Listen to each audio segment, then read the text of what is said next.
Marthe de Florion je bila slavna kurtizana v poznem 19. stoletju v Parizu. Med njenimi ljubimci pa so bili francoski predsedniki, premierji in vodilni umetniki tistega časa. Kljub temu si jo danes najbolj zapomnimo po njenem razkošnem pariškem stanovanju, ki so ga odkrili ob leta 2010, potem ko je bilo skoraj 100 let nedotaknjeno. Pridružite se mi, ko bomo raziskovali njeno življenje in skrivnost njenega stanovanja.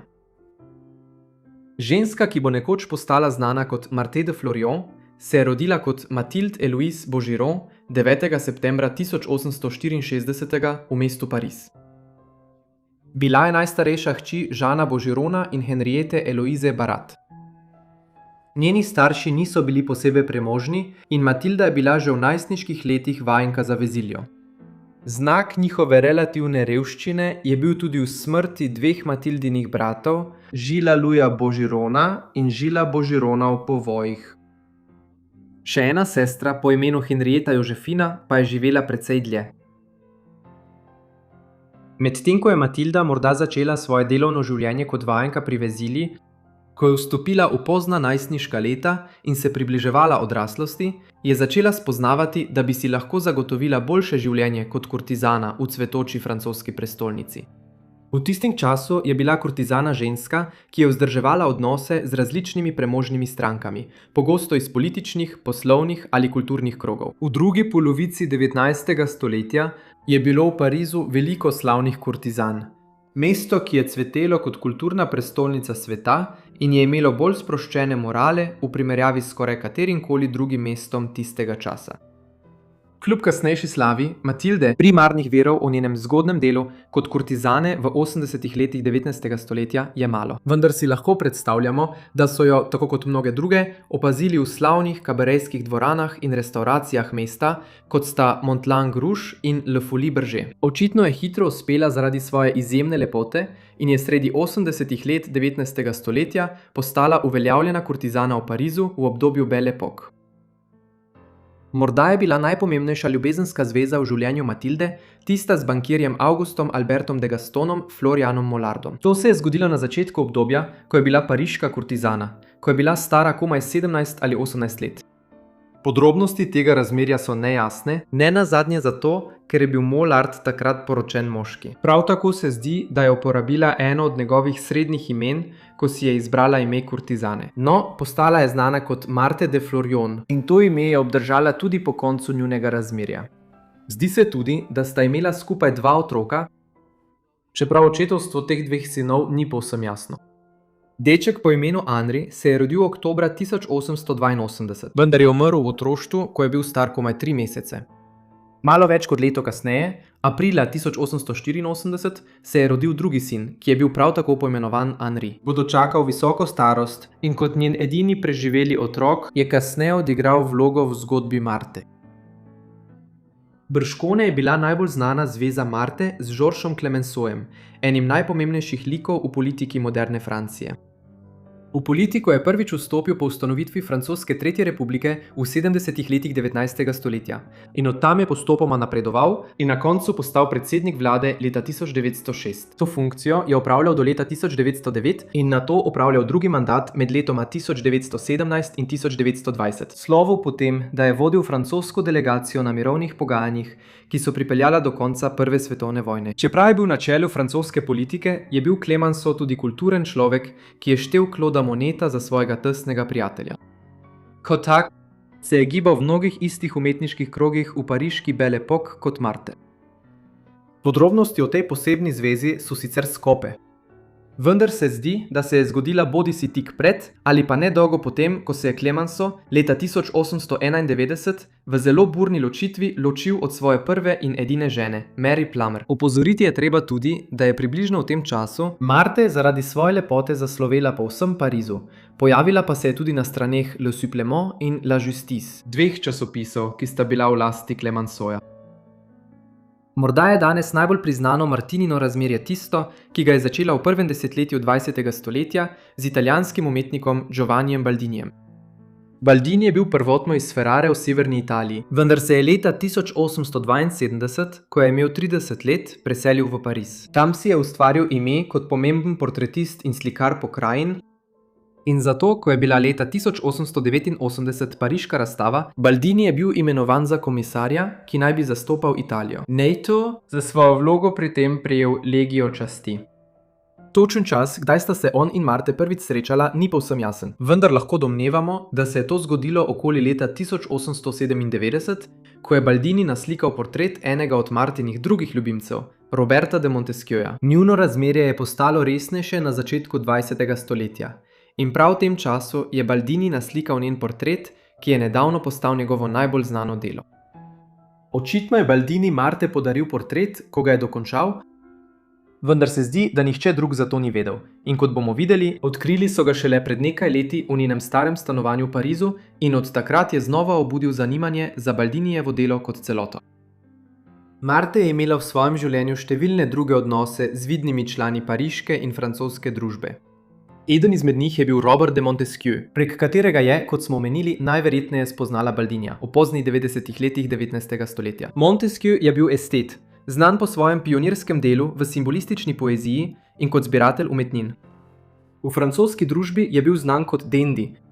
Bil je znan kot navdih za lik v mojstrovini Marcela Prousta, Iskanje izgubljenega časa. In verjamejo tudi, da je bil del navdiha Oscarja Wilda za naslovni lik v sliki Doriana Graya, ki je bil objavljen leta 1891. Nekaj let preden sta Marte in Robert začela svojo zvezo. Tudi drugi njeni pomembni ljubezenski interesi so prihajali iz sveta francoske politike, podobno kot Clemenceau. Na primer, nekaj časa je bila v razmerju tako s Paulom de Chanelom kot s Pierrom Valdecom Rousseaujem. Valdec Rousseau je bil predsednik vlade Francije med letoma 1899 in 1902, medtem ko je de Chanel mnogo let po njuni aferi postal predsednik države za obdobje krajše od enega leta, leta 1920. Bilo je tudi veliko drugih in Marta je nenavadna, ker je imela afere s toliko pomembnimi političnimi osebnostmi tistega časa. V 90. let 19. stoletja je Marte postala priznana v pariški družbi in našla je drugo delo poleg svojega dela kurtizane. Na primer, dejansko je bila predstavnica nastajajočih modnih hiš Beekhoff David in Doyer in nosila je njihove obleke, ko se je sprehajala po Parizu, ter tako dejansko delovala kot nekakšen model Belle Époque. Njen prepoznavni slog je postal oblačenje v belo ali odprte obleke, prav tako kot jo je naslikal Baldini, in v pariški družbi je bila znana kot Venera Akaci.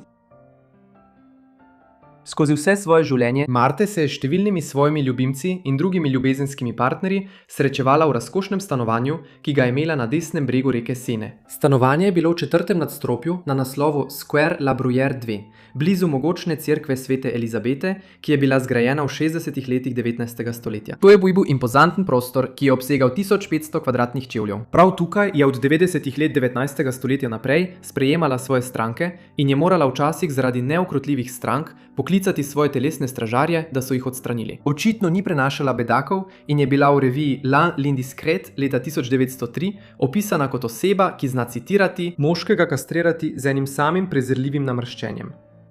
Ko je njeno bogastvo raslo in je leto za letom živela tukaj, Marte je stanovanje razkošno okrasila, pogosto s starinskim pohištvom iz 18. stoletja, izdelanim v obdobju Ancien Régime v francoski zgodovini pred revolucijo. Stene so krasile risbe in slike, ki so jih prispevali nekateri najpomembnejši slikari in umetniki Belle Époque, med drugim tudi njen portret, ki ga je naslikal Giovanni Baldini. Pozlačena ogledala, dragocene tapiserije in bogato vezeni preprogi so krasili tudi stene in tla. Že v začetku 20. stoletja bi bil ta prostor ob vstopu zelo razkošen. Vendar, kot bomo videli, je v novejših časih ustvaril še večji spektakel. Na koncu je Marte tukaj umrla mnogo let kasneje. Že dolgo je izgubila svoj sloves, ena izmed najvidnejših pariških kurtizan, in od 10. let 20. stoletja naprej je živela vse bolj mirno življenje ter se vrnila k svojemu rojstnemu imenu Mathilde de Bougereau. Umrla je 29. avgusta 1939. leta, le nekaj dni pred začetkom druge svetovne vojne, daleč na vzhodu na Poljskem. Takrat je bila stara 74 let. Čudno je, ravno ta ista vojna je odigrala pomembno vlogo pri ohranitvi njenega stanovanja za prihodnje rodove. Ko je umrla leta 1939, Marta je prebivala v svojem stanovanju na trgu Square La Bruyère s svojim edinim preživelim otrokom Henryjem Bougeronom, ki je bil takrat tudi sam že blizu 60. leta. Stanovanje je podedoval in tam živel vse do leta 1966, ko je tudi sam umrl. V svojih poznejših letih Henry je postal vse bolj samotarski in ni imel velikega kroga ljudi, ki bi ga obiskovali. Zato po njegovi smrti v stanovanju niso ničesar spreminjali ali odstranjevali njegove vsebine. Pravzaprav si je Henry želel, da bi stanovanje ostalo takšno, kot je bilo v času njegove matere. Stanovanje je ostalo kot okno v pariško obdobje Belle Époque. Henry je imel hčerko Solange, ki je v sredini 60-ih let podedovala stanovanje svoje babice. Vendar pa je bila zgodba Solange sama po sebi zapletena. Leta 1942, ko je bila stara komaj 23 let, je pobegnila iz Pariza, morda zaradi strahu pred aretacijami zaradi sodelovanja s francoskim odporom. No, v tem času nacistični režim je zasedel francosko prestolnico in sever države. Na koncu se je preselila v južno Francijo, ki so jo nacisti zaradi režima v Vichiju manj strogo nadzorovali. Kasneje postala je dramatičarka, ki je svoja dela pisala pod psevdonimom Solange Beldor. Nikoli se ni vrnila v Pariz in ko je njen oče umrl leta 1966, zdi se, da ni imela nobenega interesa za obnovo stanovanja na trgu Square La Bruyère. Plačala je za nekaj osnovnega vzdrževanja, vendar je bilo stanovanje v bistvu ostalo takšno, kot je bilo desetletja. Zgodba Marthe de Florion in njenega stanovanja je dobila nov preobrat leta 2010, ko je Solange umrla. Šele ko so izvršitelji njene oporoke izvedeli za stanovanje in uredili vstop vanj, so ugotovili, kaj je bilo desetletja nedotaknjeno. Stanovanje Marthe de Florion je bilo pravzaprav časovna kapsula, polna slik, korespondence, ogledal, tapiserij in drugih predmetov iz obdobja Belle Époque ter medvojnim obdobjem. Izdelani preparirani primerki, med katerimi je bil tudi nagačen noj, so stali drug ob drugem za starinskimi lutkami Mikija Miške, kar je pričalo o Marthejevem eklektičnem okusu. Daleč. Najbolj izstopajoči element celotne zbirke je bila serija ljubezenskih pisem, ki niso bila podpisana, za katera pa verjamejo, da jih je napisal Giovanni Baldini, pa tudi njen portret, ki ga je naslikan več kot stoletje prej. Veliko predmetov je bilo v naslednjih mesecih na koncu prodanih na dražbi. Najbolj dragocen kos je bil Baldinijev portret, za katerega umetniški svet skorajda ni vedel do leta 2010. Naveden je bil z rezervno ceno 300.000 evrov, vendar je bil prodan za več kot 2 milijona evrov. Rekord za Baldinijevo delo in osupljiv dokaz, v kakšno časovno kapsulo se je pariško stanovanje Marthe de Florion spremenilo v 70 letih po njeni smrti. Hvala vsem, ker ste si ogledali ta video o Marthe de Florion. Upam, da ste uživali. Sporočite mi v komentarjih spodaj, kaj menite o njenem življenju in njenem stanovanju. Če imate še kakšne druge predloge, jih prav tako pustite v komentarjih. Upam tudi, da ste naročeni na moj kanal in imate vklopljena obvestila, da boste prejeli vsa moja videa takoj, ko jih objavim. To je vse z moje strani, zato se vidimo v naslednji epizodi Forgotten Life. Hvala!